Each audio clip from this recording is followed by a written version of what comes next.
So again, we're going to be discussing profile configuration. And while we're at it, everybody open up just a few different tabs of Central Admin here for us so that we can go from one tab to another while things are loading here. But basically, again, last time we discussed where your blob content is stored. Profiles today, which we're going to be discussing, determine how that content got there. What was the rule that we pushed that got that content to be pushed to that endpoint? So everybody go to Central Admin and go to Applications Management for the Storage Point section and click on your storage profiles. We'll maybe create a new one or go into an existing one just for the purposes of today. Let's go ahead and create a brand new profile. Some things to think about when you are creating a profile. What is the scope that you want to externalize at? Now, obviously, I'm on SharePoint 2013 here. But what is not necessarily obvious is that, well, it is obvious because I have to use RBS, but I have no EBS option. Some of you might be seeing an external blob storage option, EBS, as opposed to RBS, and that's available in 2007 and as an option in 2010. I highly recommend, if you are in 2010, to not choose EBS because when you migrate to 2013 or when you migrate now in the future to 2016, you will only have RBS as a supported API. All right. So when you're thinking about scope, and the reason why I bring that up is because RBS does not support down at the site collection level to scope your externalization. Below, we have some filtering rules to make sure that you can only maybe externalize a site, a list, a folder even. But when you look at 2013 and when you look at RBS, you will not have an option under here for site collection. You will only have web application and you will only have content database. Now, really, it's up to you. It may be a business requirement that you need to only externalize certain site collections for performance reasons, for archiving reasons. Certain scopes may have different externalization requirements even. You know, you might not want to externalize all files, maybe just CAD files in the engineering site collection, and as opposed to the marketing site collection, you might want to externalize maybe only images, JPEGs, and so on and so forth. So again, it's really up to you. It's your business requirements. I think most of the time, folks will choose a content database because they have organized their content databases with each appropriate site collection anyway. But web applications, of course, encompass all the content databases that are inside of that web application or associated with that web application. So go ahead and give it a name and choose a scope. Pretty straightforward underneath here is to externalize blobs or not. At any point, if you need to stop externalization for the entire profile, you can just switch this to no. So if maybe somebody has the ability just or has the need to not archive off any more content here, we're going to keep everything in the database, push it to no. Archive only is something that's new in the, I think, 2 or so versions ago. It really only means that your archiving rules will take effect. That means your filtering rules will not. So that might not make a lot of sense here because we haven't looked at it yet. But filtering rules are what is looked at when you upload a document. So I add a new document. The moment in time that something new comes to SharePoint, what do I do? Where does that get routed? Does that get routed to an endpoint, maybe to a cloud endpoint or to a file system endpoint, and then it gets archived later to a NAS device? Or do we want that particular piece of content to stay in the database and only let my archiving rules take effect? So no filtering rules take effect when I upload things, but later in time, an archiving rule, whenever an archiving rule kicks in, we're going to move it to that particular device. So it could be pretty useful for some folks who just want to make sure that they do not have anything happen to that document the moment it gets uploaded. It's uploaded to the database like every other normal document without storage point, and then an archiving rule will take effect here. One thing to note with archiving rules, because this always gets asked, archiving rules encompass the entire profile. So if something is in the database, an archiving rule will take effect upon it. If something is already in an endpoint, an archiving rule will also take effect on it. So archiving rules are profile-wide no matter where the content is. And I think this might make a little more sense when we actually look here at the storage point endpoints. So we have two options when we write blobs to a endpoint. We have synchronous and we have asynchronous. all these mean, really straightforward, hopefully, is that when content is uploaded, an endpoint is chosen at the point in time for a synchronous endpoint that that content is uploaded. It's immediately chosen before control is returned to the user.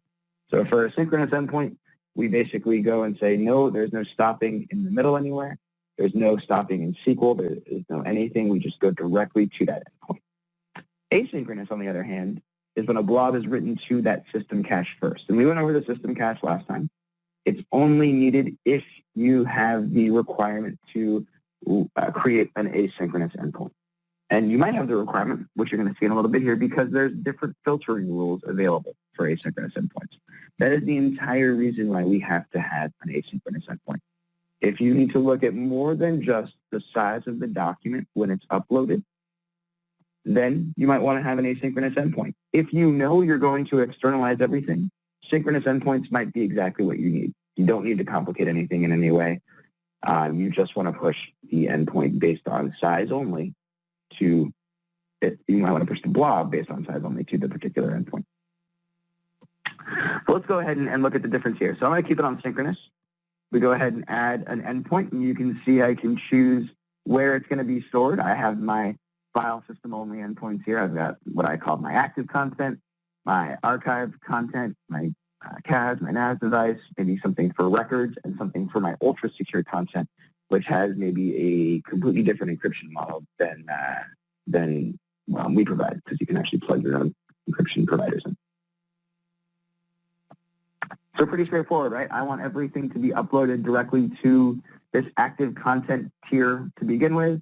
It's online, yes, and I only have the option to say, well, if in 2013 here, the shred size, the chunk of that shred is, or the chunk of that blob, I should say, is greater or less than or equal to a certain number. That's it. Pretty straightforward, really easy for the simplified use case. If we want to have a much more in-depth use case, we need to choose asynchronous. And this is common. So for all these requirements, folks, I mean, this is, I think asynchronous endpoints are, if I look at our telemetry results, we have about 75% of our clients using asynchronous endpoints because of this certain requirements that you might have when you use remote blob storage providers.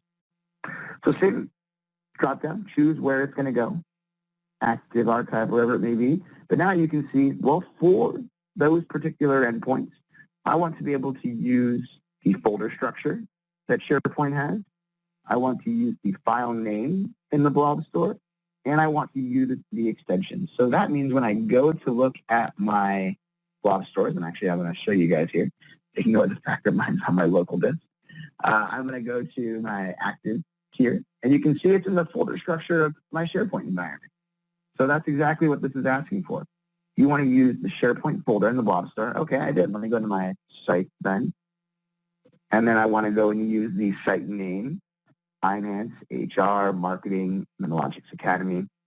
These are all the different site names that I have. And actually you can see, well, it's a modal pop-up. So that other tab there is actually Metalogix Academy. And then inside of Metalogix Academy, I have all these different lists and libraries. Shared documents, obviously, just being my document library. And now you can see everything that is inside of that document library. All the different blobs, including the file extension here for the different uploaded documents.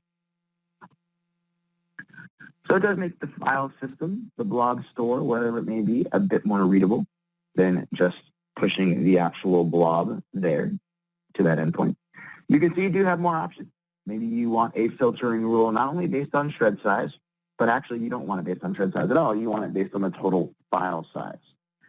So I upload maybe a 10 meg document. Well, that 10 meg document in 2013 got shredded into little 64 kilobyte shreds. Well, I don't really care that they're storing as little 64 kilobyte shreds. What I do care about is that document was 10 megs, and it was larger than what should be stored in the database. So I'm going to make sure that, you know, whatever number of megs, I always think 1 meg is a good cutoff because anything larger than 1 meg, SharePoint says should not be stored in a relational database anyway. Let's go ahead and push out to a, not less than, but push out to an endpoint.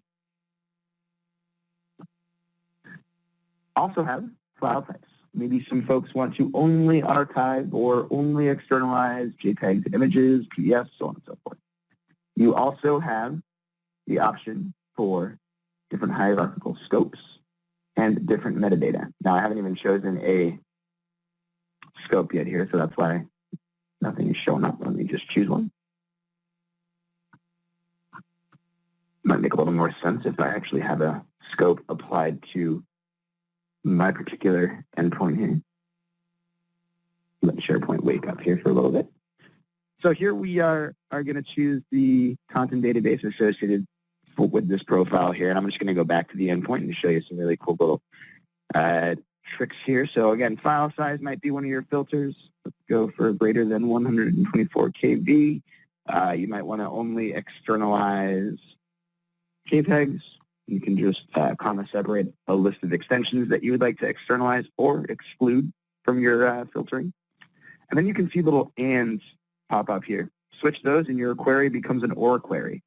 So you might want to say, I want to have a total file size that's greater than a meg, or is a JPEG, or has a scope that is inside of one of my site collections, maybe is, or using a certain content type. That's always a good one. You have a custom content type that's sitting out there. I can't find one of my custom ones, so let's just be silly here and choose any kind. And, or, doesn't matter what your query is, has a different metadata piece that's associated with it. So if somebody uploads a document that has maybe a custom metadata tag or is maybe modified by a certain person, there's always, you can go to more to get all the custom metadata rules as well that are associated there, metadata fields that are associated with that scope. And choose to build up your query any which way you'd like. So it gives you a lot more flexibility than just a simple synchronous endpoint. Now again, I'm not saying simple is bad. Most people in the end realize, hey, you know what, I'm just going to externalize everything anyway. No need to complicate it with rules and make sure that I'm checking if it did or did not get externalized. Well, let's just go ahead and push everything out to a particular endpoint. Some key additions here, though, to a profile. Retaining unused blobs for X amount of days. This is massively important. I will admit it also causes a massive amount of confusion because somebody deletes something from SharePoint, they expect the blob to get removed, and you absolutely can't. You can go and say, you know, for 0 days, or sorry, 1 day, we've prevented that because 0 is not possible. We want to retain it for at least 1 day. Then the associated blob in the endpoint will get removed as well. So this is really key for a lot of reasons. We do not want to delete a blob directly from the endpoint just because you deleted it from SharePoint. First of all, that associated document, yes, is in your recycle bin.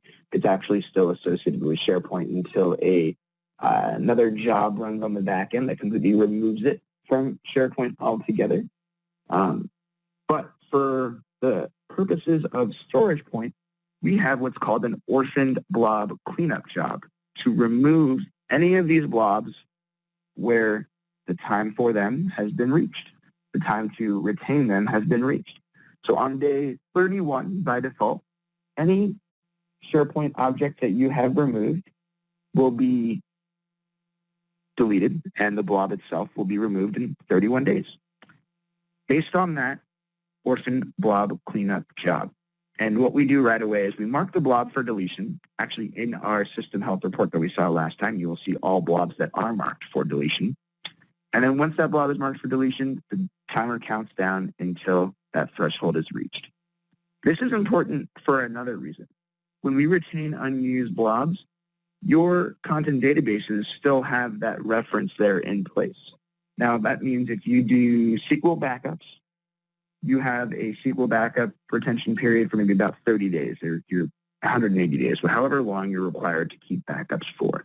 Let's say you go back on day 35 and restore a SQL database that has all of the blobs that existed on day 35, or 35 days ago, I should say, all the blob references. Well, in this case, you would need to change your unused blob retention period to 35 days so that we had those blobs still sitting in the blob store that existed 35 days ago. just because you're going to restore a SQL database that existed 35 days ago.